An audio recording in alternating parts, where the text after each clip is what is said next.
Assalamualaikum everyone, this is Kizar. Welcome to Students Agriculture. In today's lecture, I am going to discuss detailed classification of horticulture.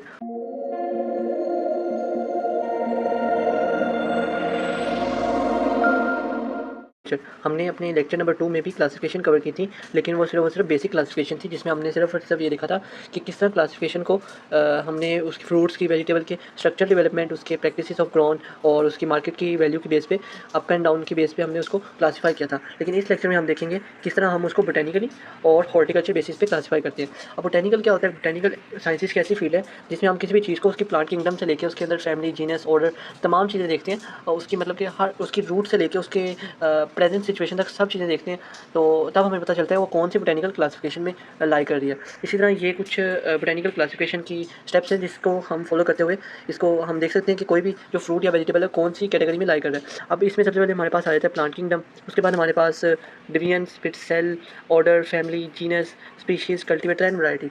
और इसको ना या इसके नाम को याद रखने का एक बहुत ही आसान कोड वर्डिंग मैं आपको बताऊंगा, क्योंकि मोस्टली क्या होता है कि पेपर में ये ना पूछ लिया जाता है कि बोटेनिकल क्लासिफिकेशन के स्टेप्स लिखें। बोटेनिकल क्लासिफिकेशन को इतना डिटेल में डिस्कस तो नहीं किया, लेकिन उसके स्टेप्स बार बार पूछ लेते हैं। और ये है कि बोटेनिकल क्लासिफिकेशन हमारे प्रैक्टिकल में ज़्यादातर यूज़ होती है, क्योंकि प्रैक्टिकल में हमारे पास कुछ वो हमें आइडेंटिफिकेशंस देते हैं। ड्यूरिंग आइडेंटिफिकेशन हमें पूछते हैं कि इसकी ऑर्डर बताएं, इसका फैमिली बताएं। ज़्यादातर पूछा जाता है वैरायटी और कल्टीवेटर के बारे में भी। तो आपने इस चीज़ को फोकस करना है कि आप किस तरह उसको क्लासीफाई कर रहे हैं बोटेनिकली। इसको याद रखने के लिए आपके पास कोड वर्ड होगा PKDCOFGSV पिक पैकडो पैकडो FGSVC। सिंपली ये कोड वर्ड है जो कि आपको पेपर में आपकी हेल्प करेगा। अब हमारे पास ये जो वैरायटी और कल्टीवेट क्या होता है, हमारे पास हम प्लांट किंगडम भी समझ आती है, क्लासेस और ऑर्डर उसकी साइंटिफिकली प्रूवन होती है, लेकिन ये वैरायटी और कल्टीवेट क्या होती है? वैरायटी वो चीज़ होती है जिस वैरायटी का हम कोई भी फ्रूट या वेजिटेबल लगा रहे हैं। सपोज हमने मैंगो लगाने हैं, तो मैंगो की वैराइटीज़ में हम लगा रहे हैं दशहरी, लंगड़ा, अनवर रटोल। तो इस तरह ये उसकी वैराइटीज़ होंगी किसी भी फ्रूट या उसकी वेजिटेबल की। तो कल्टीवेटर अब क्या है? कल्टीवेटर वो चीज़ है जहाँ जिस एरिया में हम लगा रहे हैं, जौन सा फार्मर उसे लगा रहा है, और या फार्मर या कोई भी ऑर्गेनाइजेशन वो लगा रही है, या उसे कौन कौन सी प्रैक्टिसेस के थ्रू पास करवाया गया, उस बेस पे उसको कल्टीवेटर का नाम रखा जाएगा।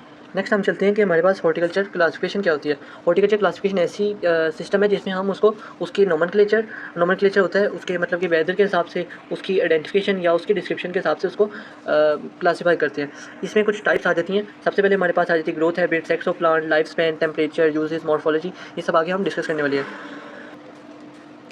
अब सबसे पहले हम देख लेते हैं कि ग्रोथ हैबिट क्या होता है। कोई भी ऐसा प्लांट जो कि हम उसकी जेनेटिक टेंडेंसी की बेस पे, उसकी शेप की बेस पे, उसकी क्या हाइट है, क्या वो ग्रोथ कर रहा है, किस तरह वो स्प्रेड कर रहा है, इन सब बेसिस पे हम उसको जो क्लासीफाई करते हैं उसे हम कहते हैं ग्रोथ हैबिट। अब ग्रोथ हैबिट के आगे फर्दर टाइप्स हैं। इसकी फर्दर टाइप में आ जाती है non woody, woody, shrubs, climbing, और इसकी मतलब कि टाइप्स के आगे सब टाइप्स भी हैं।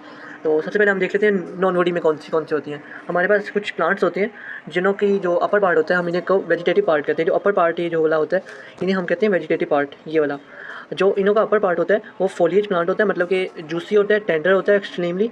उसमें वाटरी स्टेम होती है उसकी। आपने अक्सर एलोवेरा का पौधा देखा होगा, ज़्यादातर एलोवेरा इस्तेमाल होती है नॉर्मल एग्जांपल में। एलोवेरा आपने देखी होगी, उसमें क्या होता है कि आप उसके जो ये वाला पार्ट को अगर तोड़ें तो वो अपना जूसी भी होता है, टेंडर भी होता है, और फुल उसका वाटरी स्टेम होता है। इसकी एग्जांपल में हमारे पास आ जाता है कैक्टस, पर्पल हार्ट, कैलेंशियो। ये सारी इसकी एग्जांपल है सकुलेंट की। अब हर्बेशियस क्या होता है? सकुलेंट देख लिया। अब हर्बेशियस तमाम ऐसे प्लांट्स होते हैं जो कि सेम टू सेम अपना सकुलेंट की तरह के होते हैं। जूसी स्टेम होता है, वाटरी उसकी कहते हैं फोलिएज होते हैं, लेकिन इसमें एक मेन डिफरेंस होता है ड्रूपिंग और सेल्फ ड्रूपिंग का। ड्रूपिंग क्या होता है? सेल्फ ड्रूपिंग होता है एक हमारे पास ये प्लांट लगा ये मिट्टी पे, और वैसे ज़मीन पे रेंगने लग गया, और उसको कोई सपोर्ट नहीं है, किसी भी चीज़ की सपोर्ट नहीं है, हमें उसे खुद सपोर्ट करना पड़ता है, और उसके बाद यहाँ खुद ही क्या कहते हैं वेजिटेटिव पार्ट लगने लग गया। इसकी बेस्ट एग्जांपल हमारे पास आ जाती है मिंट की, या जो हमारे पास पुदीना धनिया होता है, वो खुद जो अपना ड्रूपिंग होता है एक तरह से, वो ज़मीन पे से ना रेंगने लग जाता है, प्रॉपर शेप में नहीं आता, मतलब उसके पास सेल्फ सपोर्टिंग होता है। उसमें क्या है, सिंपली वही चीज़ आ जाती है कि हमारे पास उसकी जो स्टेम होती है प्रॉपर्ली अपने आप को सपोर्ट कर सकती है। लाइक इस तरह कोई भी प्लांट निकला, उसकी जो अपना स्टिक है वो वुडी होगी और एक अपने आप को सपोर्ट कर पाएगी, उसके ऊपर यहाँ वेजिटेटिव पार्ट लगेगा, और इस तरह हमारा एक प्लांट ग्रो कर जाएगा। तो दो टाइप्स की हो गई हैं यहाँ हमारे पास वुडी के अंदर, नॉन वुडी के अंदर, कि हमारे पास एक तो होता है सकुलेंट और दूसरा हर्बेशियस। हर्बेशियस की एग्जांपल में हमारे पास आ जाता है mint, coriander, they most of the vegetable are looking like herbaceous. Shrubs वो तमाम प्लांट्स होते हैं जिनों का हमारे पास स्टेम्स मोर देन वन होता है। जिस तरह आप अगर ये मरवा का ट्री देखेंगे, इसकी जो नीचे स्टेम है वो मोर देन वन है, एक ये आ जाता है, फिर उसके बाद एक ये जा रहा है, फिर आगे फर्दर टाइप्स में भी डिवाइड हो रहा है, आगे ये फर्दर आगे जा रहा है। तो इसकी अगर और एग्जांपल दिखाऊं तो यहाँ देखें, ये कोई ट्री है, उसकी ज़मीन से ही उसकी जो कल्टीवेशन हो रही है proper different types of stems में हो रही है। और ये क्या होता है कि कोई भी अपना जो श्रब होती है उसकी जो मेच्योर हाइट होती है नॉर्मली लेस देन 12 फीट होती है। कोई भी श्रब उसकी mature height less than 12 feet होती है। ये दो उसकी फीचर्स हैं, तो हम उसके कहेंगे श्रब्स। एक तो मल्टीपल स्टेम्स होगा और उसकी हाइट लेस देन 12 फीट होगी। इसकी एग्जांपल में आ जाता है हिबिस्कस, मरवा, लार्जस्टोमिया। सिंपली हमारे पास आ जाता है वुडी की फर्दर टाइप में ट्रीज़। ट्रीज़ क्या होते हैं कि उसकी जो हाइट होती है mature height over than 12 feet होती है। उसका जो ट्रंक होता है मल्टीपल की बजाय सिंगल ट्रंक होता है, उसकी एक ही स्टेम होती है। इसकी एग्जांपल में कोई भी ट्री लगा लो, मैंगो, जामुन का ट्री और एलेस्टूनिया, तमाम टाइप्स के ट्री जिन्हों की हाइट 12 से ज़्यादा होगी और उसका जो स्टेम होगा सिंगल होगा, उन सबको हम कहेंगे ट्रीज़। नेक्स्ट हमारे पास लास्ट टाइप आ जाती है क्लाइंबिंग ट्रीज़। इसमें सबसे पहले आता है वाइन्स। वाइन्स ऐसे तमाम प्लांट्स होते हैं जो कि खुद ब खुद ग्रो कर रहे हो और क्लाइंब कर रहे हो किसी चीज़ का सहारा लेते हुए। आपने अक्सर देखा होगा हमारे पास जो टोमेटोज़ होते हैं, क्यूकरबिट्स होते हैं या खीरा वगैरह, इसके जो प्लांट्स होते हैं वो दीवार या किसी भी चीज़ का सहारा लेते हुए खुद अपने आप को क्लाइंब कर रही होती है। वो ज़मीन पे रेंगने की बजाय बल्कि उसके अंदर एबिलिटी होती है, वो अपने प्लांट्स उसी साइड में ग्रो करती है जिस साइड पे आप उसको स्पॉट नज़र आती है। तो ये सब टाइप्स हैं वाइन्स की। इसके बाद लियाना भी क्लाइंबिंग ट्रीज़ होते हैं, लेकिन इसमें क्या होता है, इसका पार्ट वुडी होता है।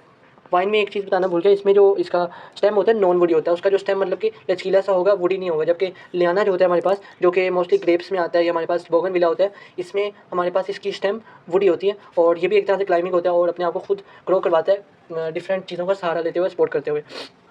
ग्रोथ हैबिट में हमारे पास एक और कंसेप्ट आ जाता है एवरग्रीन और डिसीडियस का। एवरग्रीन तमाम वो प्लांट्स होते हैं जो सदाबहार होते हैं और 12 के 12 महीने वो ग्रीन रहते हैं और उनके पत्ते वगैरह शेड भी नहीं होते।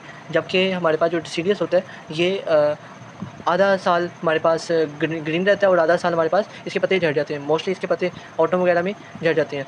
तो एवरग्रीन में हमारे पास आ जाता है सिट्रस, जामुन, मैंगो, डेट पाम। जबकि डिसीडियस में सिंपली एप्पल, पियर, मलबरी और बहुत से अदर प्लांट्स जो कि सदाबहार नहीं है। तो इसके सिंपली ये सदाबहार होता है एवरग्रीन और डिसीडियस, जो कि हमारे पास हाफ ऑफ द सीज़न होता है।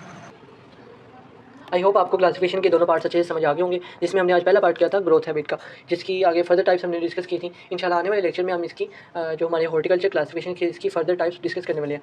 तो अगर किसी का कोई क्वेश्चन है तो कमेंट बॉक्स में ज़रूर मेंशन करें। Thanks for watching. अल्लाह हाफिज़।